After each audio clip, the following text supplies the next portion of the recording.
You're listening to Into the Smoke, hosted by Patrick Harmon. And thank you very much for listening to another episode of Into the Smoke. This is Into the Smoke Season 2, Episode 5. And today we are talking about penalties, Danica's last race in Indianapolis 500, and a bunch of other stuff, including I have a Twitter. Yes, I have a Twitter and a YouTube account that I do Into the Smoke. Wow, people don't know that Twitter goes with YouTube. Wow. So anyway, guys, how's it going? Today we are talking about a lot of things. The first thing on hand is a penalty. Yes, there's a single penalty handed down from NASCAR to, you guessed it, Kyle Busch. We will talk about why I'm saying Kyle Busch multiple times, and why I'm saying penalty, and why I'm saying and you guys understand. Let's give a little background first. If you guys understand that I do not only talk about Kyle Busch, I also talk about anybody else that ever gets a penalty. You guys understand that. The people that listen to this podcast do understand that. It's the people that don't listen to these podcasts don't understand that. And I will talk about that later. Anyway, we found this out not today. Not the day that the car went to R&D Center. This penalty actually came out on, I believe, Saturday or Sunday. I believe it was Saturday when... Yes, it was Saturday. I believe it was Saturday when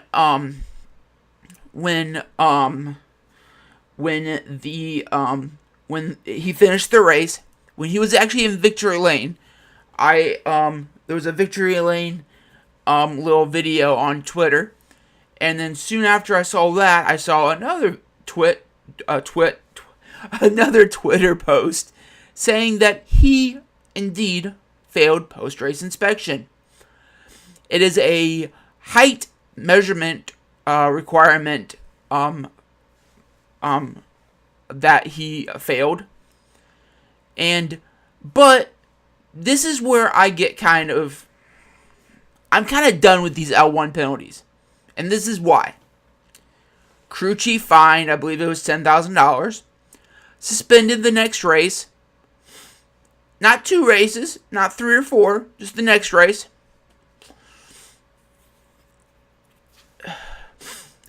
10 owner points. That's all. Nothing else. We'll talk about this later, but that's all we're talking. 10 owner points, $10,000. That's nothing to them. That's Kyle Busch Motorsports or whatever. That's nothing to them. They write that check and they're on cheating to the next race. And yes, I consider that cheating. I understand that they might not. That last year they were talking about, oh, this isn't cheating. This is we put these cars up to spec. But they're higher in spec, or whatever you want to call it. It's cheating, guys. It's cheating. Just call it cheating. It's calling a gray cloud, a black cloud, whatever you want to call it.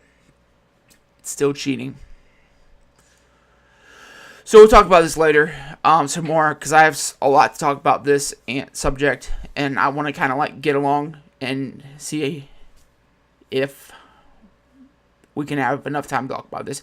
But anyway, guys, so Danica's last race. To be honest, it wasn't anything to write home about. It was an okay race. Nothing didn't really stand out. Her crash was, and I'm not backing her up. I'm not being a fanboy or whatever. Her crash was actually very similar to others that happened around the same time as her. It was something happened around it's just the cars. And to be honest, if you're really being honest here, it's Indy cars being Indy cars like NASCAR cars are being NASCAR cars. You know? So they're not perfect.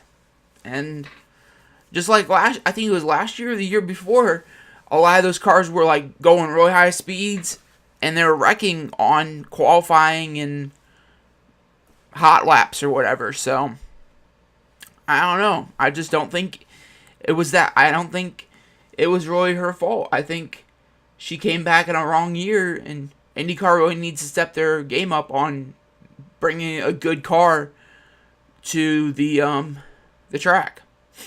So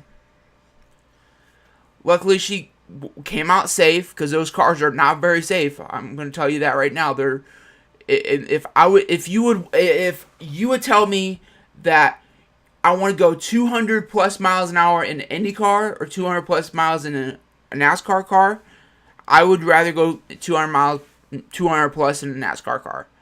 It's a fully enclosed, roll caged car. Your head is fully enclosed. Everything's fully enclosed. The only thing you're really going to have to worry about is if you're going to go on a full slam down mode like Aric Almirola. When Aric Almirola crashed, he went on a full slam. Oh, sorry guys, that's going to probably screw up the audio. But he went on a full slam down mode, and those cars are not built for that. NASCAR's, any race car it's not a dirt truck. It's not built for slamming straight down on the pavement again. It's built for it's built for wrecking, and it's built for racing. It's not built for slamming down on the pavement again. So that's why Aric Almirola got the fractures and all that stuff in his back, because it's not built for that. But it is built. NASCARs and Indy cars are built for wrecking.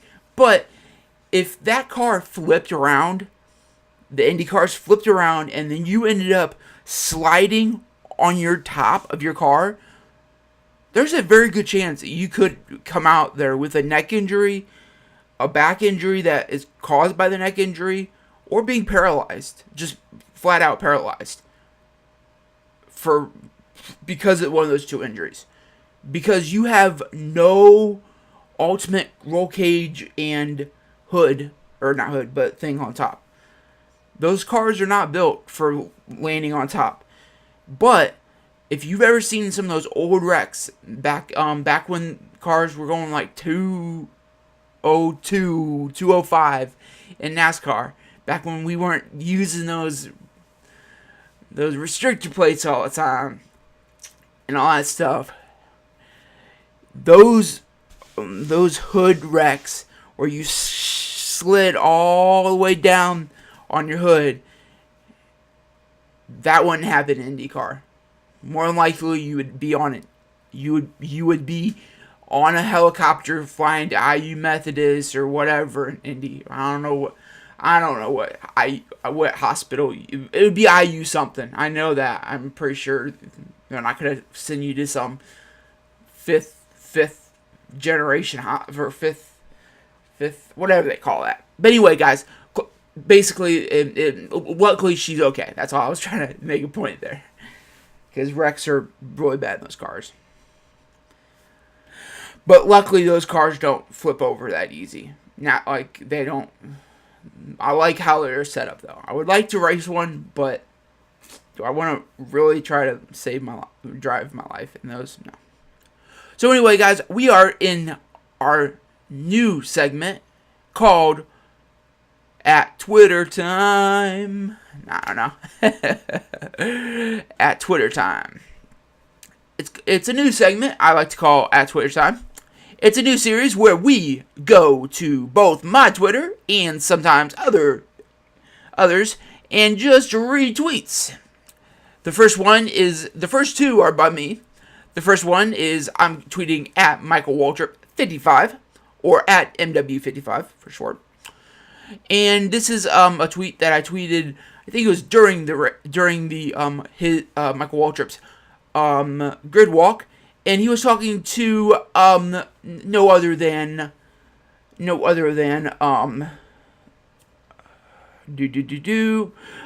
Chase Elliott, and he was wearing his Napa fire suit.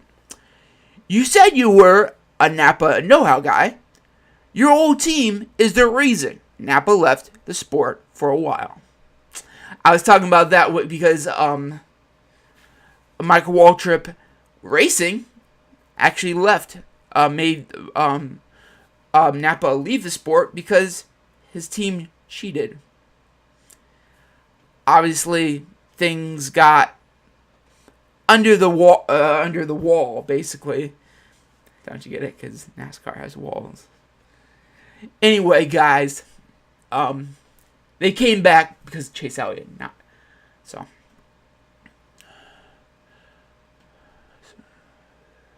This one is because of Kyle Busch. I actually tweeted this as soon as I found out that Kyle Busch got failed post-race inspection. Sorry, but put that car back on the truck and fix it. Because failing post-race inspection, to me, means you did not win. You have a DNF. DNF. That goes for any driver. Side note, guys, this is why I started my at Twitter time. At Twitter time. This is why I started my at Twitter time. A guy commented, because I commented this on a NASCAR under NASCAR, actually under an Xfinity post, and they actually ended up getting mad at me because I supposedly don't have a Into the Smoke podcast, and I told them, and they think that because only that I only have a Twitter, which Twitter is kind of like a gateway drug, if you will. Twitter is just part of social media. People always think that if you have a Twitter, you don't have any other social media. YouTube social media, Facebook social media, Twitch is social media. Anything that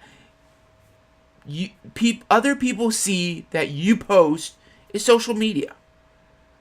So, in theory, dirty websites are social media. So, I didn't say that on YouTube. Just, guys, you didn't hear that. But anything is social media if you post it and other people see it. So, so this guy was like, oh, you don't talk about any other driver. You didn't talk about Kyle Busch once. I'm like, because I don't talk about it on Twitter that much. I use my words on my mouth to talk about it on my podcast. And I told him that. And he hasn't tweeted me back yet. Because he probably went on one of my videos. So, hi, new viewer. And he listened to me. Because I do talk about every single driver. Because it does irritate me. Because I think in a few minutes, we're going to talk about this guy. And then, finally, on this day, this is the last tweet, on this day, at Mark Martin scored his 34th NASCAR Nextel Cup Series win at Monster Mile. Hashtag NASCAR. This was yesterday, actually, the 6th of June. So, thank you, Mark Martin. Actually, he raced, I forget which time, but I think it was the latest when, Tony was off-roading his, side-by-side, and he broke his back, the last time he broke his back, I should say, because I think he broke his back the first time, too. But yeah, he raced Tony's car for a while. So thank you very much to Mark Martin for racing Tony's car for a while. You're the man. So we talked about it for a while. So we hinted at it for a while. So we're going to talk about it for a minute. We have one more thing to talk about after this. Well, two more things to talk about after this. But we will keep it short and sweet for y'all. Kyle Busch's Xfinity car. Why am I so fed up with this? It's because they really don't care if they lose, at least in the Xfinity series. We're going to talk about my last point first, and then we'll talk about the other points. I just was listening to I think it's Fox's weekly or daily, not weekly, daily. It's Monday through Thursday. They have a daily a show on during I think it's 5 o'clock, I think, or 4 o'clock. And they talk about the daily news and all that stuff. They had Chad Knaus on it, and that's what I'm talking about after this. They had Chad Knaus and talking about obviously Jimmy Johnson, and they were and they were talking about other things too, and that's what we're going to talk about as well. But they the opening sections, they had a few things talking about, and one of them was they're in talks again. NASCAR's in talks again, meaning they're talking about it and they're thinking about it again.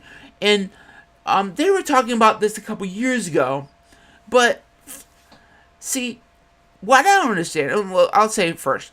They're thinking about kicking. They're kicking around limitations for how many. Well, didn't say specifically, but they're limitations on drivers in the Xfinity races. Meaning, how many? I don't know if it's how many, how few, how, like, if many at all. If it's good, if it's just going to be a strict. If you're going to be racing the Xfinity, see, this is how I think of it. If you're going to be racing in one of the races, you really should only be able to race it if you're going to be grabbing points from it. Meaning, like, yes, you can race a limited schedule. So let's say Jeffrey Earnhardt for chance. Jeffrey Earnhardt, I don't believe he races a limited schedule. I think he races all races. But let's say he doesn't. He races a limited schedule. You can race a limited schedule, but still race for points. You just don't have all the points that Johnson could potentially get because he races a full schedule. But an Xfinity driver cannot race a Cup car. But, see, this is where it gets kind of sketchy. Because this is what I was thinking about. Is that, what if an Xfinity driver potentially, this is what, in my rules package, is that, what if an Xfinity driver would race, let's say, a smaller team's car in a different number, and he's racing for points in that, and it's a limited schedule, in quotation marks. I just, and this is where, and this kind of like goes for both sides. On Kyle's side, and then just on general. They need to draw the line somewhere. I don't care where they draw the line, but the L1 penalties need to get drawn a line. Last year, at least on the Cup side, I don't think I've heard. I did hear a couple L1 penalties this so far. And all these L1 penalties, all they've been are money and points. They have never been losing. Yeah, they've never been losing your position. And they really do need to draw a line.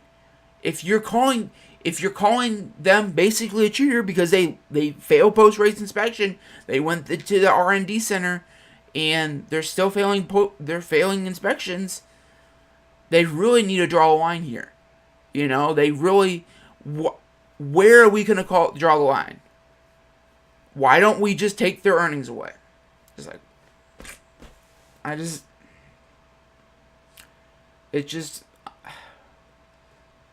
this is where I think NASCAR is really becoming too much to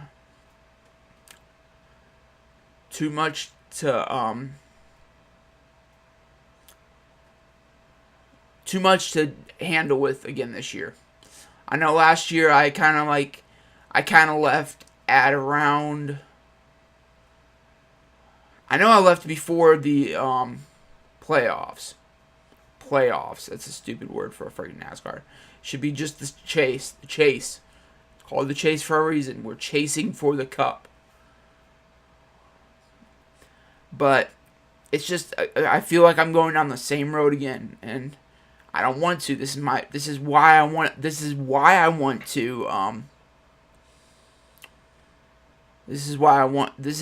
kind of like I want to make this my job.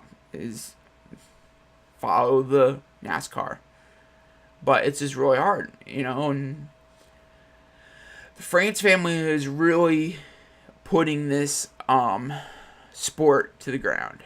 And I will be linking a video down the description. I believe it was CNBC. Let me look it up real quick. Let's look it up real quick for y'all.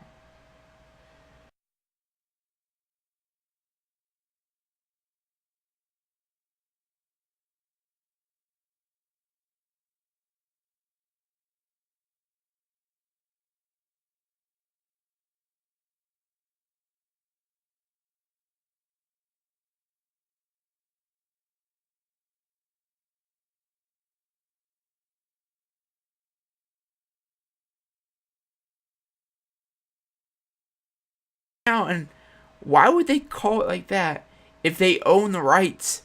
They partially own the rights to broadcast NASCAR. Doesn't make sense. But they again talked about this was only a week ago, I think this video was out.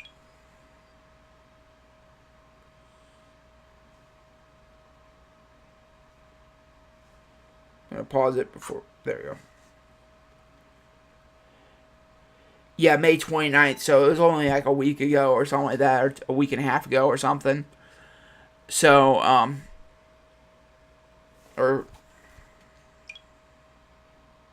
yeah, and they even talked about how the France family is looking to sell their share of the NASCAR. So, that being said, that means that the France family will no longer own NASCAR. That doesn't mean France is just not going to own the rights to NASCAR. That means if they sell their share of NASCAR, they will no longer own NASCAR. That means that they will have no reason to they'll get kicked out of NASCAR basically. Because if that means they're selling NASCAR because it's kind of it's a corporation, so they have shares, and if the France family sells their shares, that means that they're no longer going to be able to making decisions. So that means they're selling the company. It's just a different way of selling, meaning selling the company is giving away their shares. And they even talked about that in this video, meaning it's being more serious now, basically. And they're talking. They're also, and I totally forgot about putting this in my. So I'll put this video in the description down below, so you guys can all see this. And this is not a video like a lot of the other YouTubers out there are talking about. This is coming from CNBC. This is the same company that has the rights to broadcast NASCAR.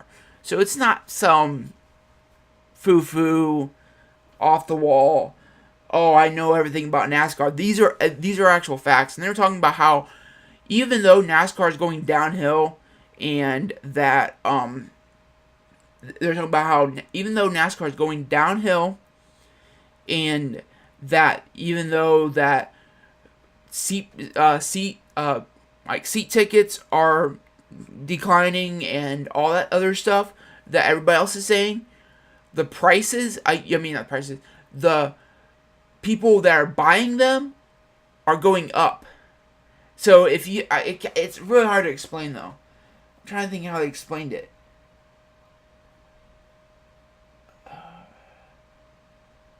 It's like, I can't really explain it that well. they said it like really well, and now it just sounds like I'm just like sticking up for him. But basically, it was like, it was a really good. It was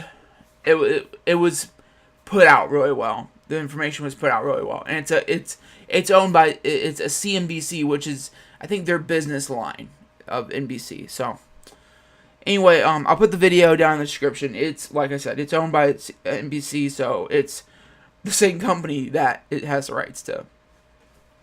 And actually, CNBC is sometimes where they will broadcast NASCAR, even sometimes, because of channel restrictions. So anyway, the last point we're going to be talking about is the All-Star Rules package.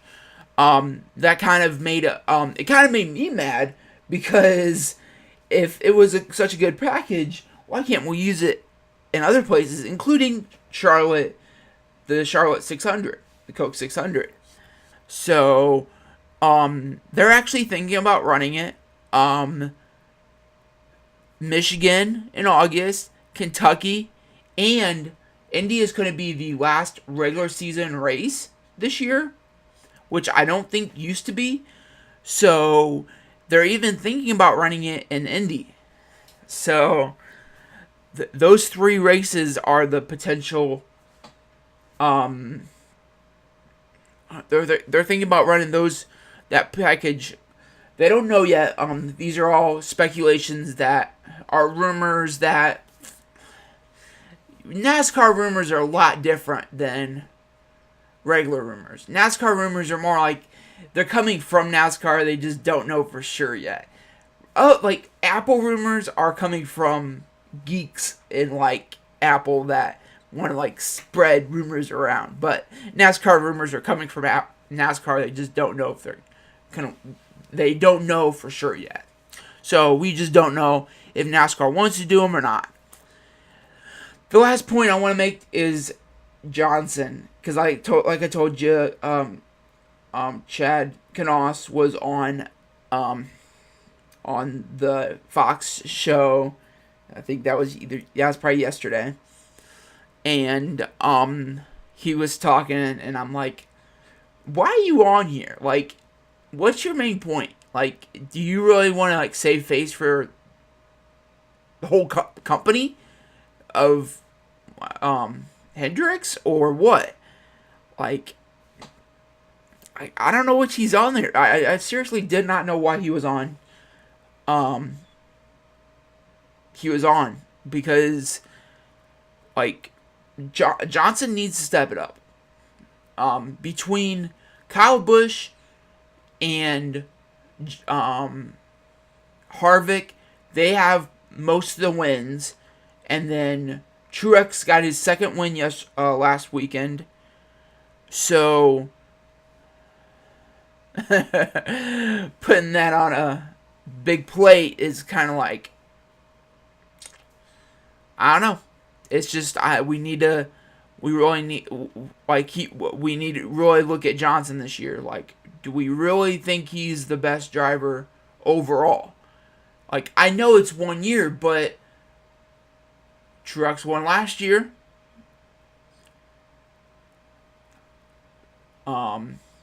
Even though Junior was retiring last year, and he's no longer racing this year, he got most popular driver again this year.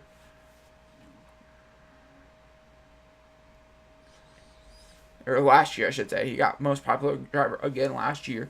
So that's kind of weird. Why he got most popular driver again the last year he was full-time racing. So it's just one of those things where you're questioning, like, when is he competitive? And on that note, I